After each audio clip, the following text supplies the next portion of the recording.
지난 4월 발생한 경남 진주 아파트 방화 살인 사건의 피의자 안인득을 오늘 검찰이 구속 기소했습니다. 안 씨가 미리 범행 대상을 특정하고 범행을 계획한 정황이 드러났다며 살인의 고의성이 뚜렷하다고 판단했습니다. 보도에 차주하 기자입니다. 5명이 숨지고 17명이 다친 경남 진주의 아파트 방화 살인 사건. 4월 17일 새벽 안인득은 자신의 집에 불을 지르고 대피하던 이웃에게 흉기를 휘둘렀습니다. 사건 80일째인 오늘 검찰이 안인득을 살인과 살인미수, 방화 등 5가지 혐의로 구속 기소했습니다. 검찰은 안인득이 범행 대상을 특정하고 흉기와 휘발유를 미리 사는 등 범행을 사전에 계획한 것으로 봤습니다.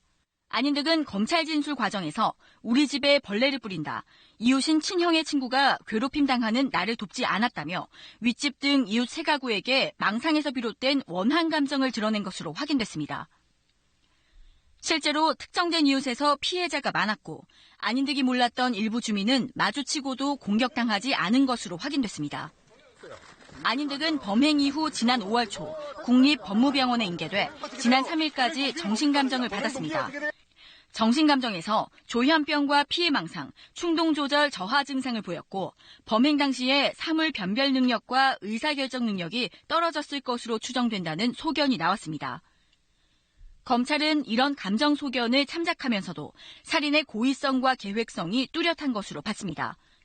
또 안인득의 주거지에서 수차례 경륜을 한 영수증을 확인했다며 일정 수준의 사리분별이 가능했다고 봤습니다. 안인득의 정신질환이 진단된 만큼 범행 당시 안인득이 심신미약 상태였는지 여부가 향후 재판의 쟁점이 될 것으로 보입니다. KBS 뉴스 차주입니다.